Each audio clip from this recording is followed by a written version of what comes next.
বন্ধুরা, আজকে 5 রকমের সবজি দিয়ে সয়াবিনের এই রেসিপিটা বানিয়ে নিলাম। একদম গরমের স্বস্তিকর খাবার। পুরো ভিডিওটা দেখবে। ভিডিওটা দেখে অবশ্যই একটা লাইক দিয়ে দেবেন। প্রথমে বালিতে ভাজা করা সিমের বিচি নিয়ে নিলাম। সিমের বিচিগুলি জল দিয়ে ভিজিয়ে রেখে দিলাম।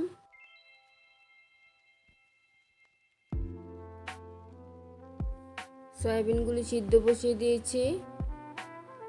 অল্প লবণ দিয়ে দিলাম।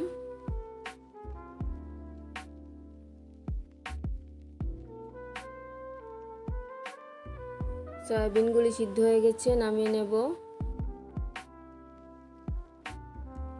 কী কী সবজি দিয়ে রেসিপিটা রান্না করে নিচ্ছি সব কিছু নিয়ে নিলাম। ঝিঙ্গে, বেগুন, আলু, পটল, কাঁকরোল সবগুলি কেটে নেব। সবগুলি একই সাইজে কেটে নিয়েছি। আলু বেগুনটাও কেটে নিয়েছি। সবজিগুলি ভালো করে ধুয়ে নিয়েছি। সবজিগুলির মধ্যে অল্প লবণ মেখে রাখবো। সয়াবিনগুলি ঠান্ডা হয়ে গেছে, চিপে আরেকটা পাত্রে নিয়ে নিলাম। লবণ হলুদটা মেখে নিচ্ছি। সয়াবিনগুলি প্রথমে ভেজে নেব। কড়াইটা বসিয়ে দিয়েছি। কড়াইতে সরিষার তেল দিয়ে দিলাম।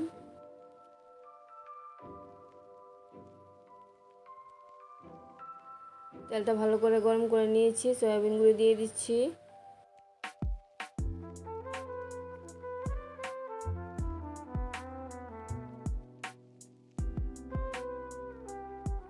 ভালো করে সয়াবিনগুলি ভেজে নিয়েছি, নামিয়ে নেব।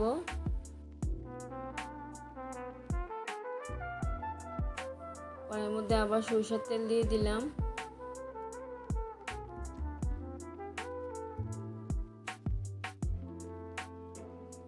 ফোড়ন দিয়ে দেব 5 ফোড়ন, তেজপাতা, শুকনো লঙ্কা। তেলটা গরম হয়ে গেছে, ফোড়নটা দিয়ে দিচ্ছি।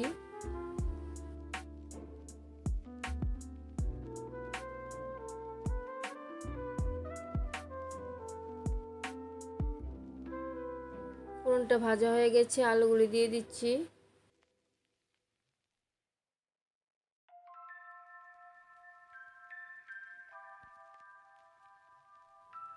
আলুটা হলুদ দিয়ে ভালো করে ভেজে নেব। হলুদটা দিয়ে দিচ্ছি।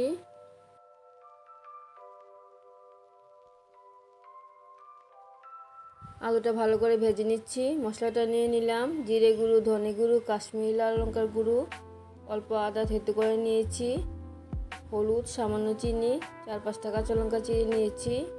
আলুটা ভাজা হয়ে গেছে, মশলাটা জল দিয়ে গুলে নিচ্ছি।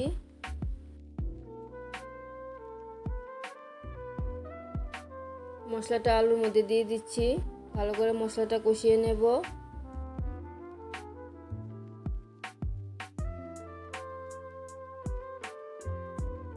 চিড়ে রাখা কাঁচা লঙ্কাটা দিয়ে দিচ্ছি।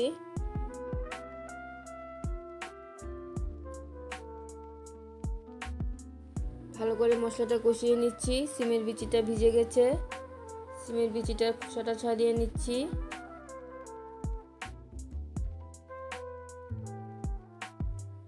মশলাটা ভালো করে কষিয়ে নিয়েছি। সবজিগুলি দিয়ে দিচ্ছি।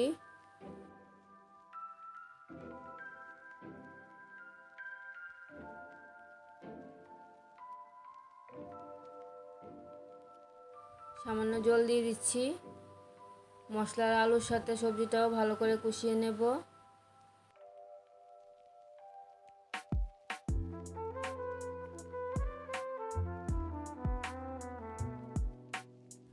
সবজিটা ভালো করে কষিয়ে নিয়েছি।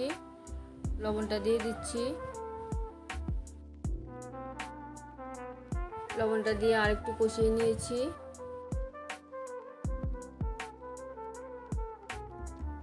সিমের বিচিগুলিও দিয়ে দিচ্ছি।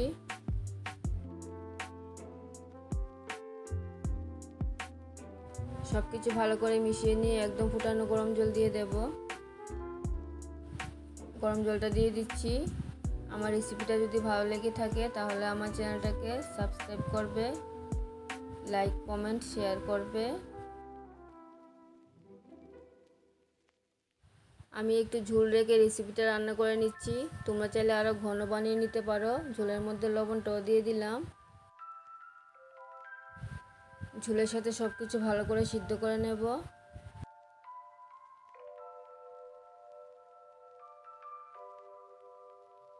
সব কিছু অনেকটাই সিদ্ধ হয়ে গেছে। ভেজে রাখা সয়াবিনটা দিয়ে দিচ্ছি। সয়াবিনটা দিয়ে আরও 1-2 মিনিটের মতো ফুটিয়ে নেব।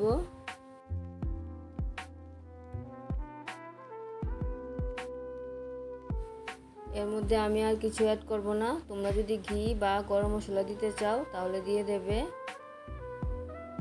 সয়াবিনের 5 সবজি রেসিপি একদম কমপ্লিট হয়ে গেছে। তোমরাও বানিয়ে নেবে, দারুণ খেতে হয়। আবার দেখা হচ্ছে পরের ভিডিওতে। সবাই ভালো থাকবে, সুস্থ থাকবে। ধন্যবাদ সবাইকে।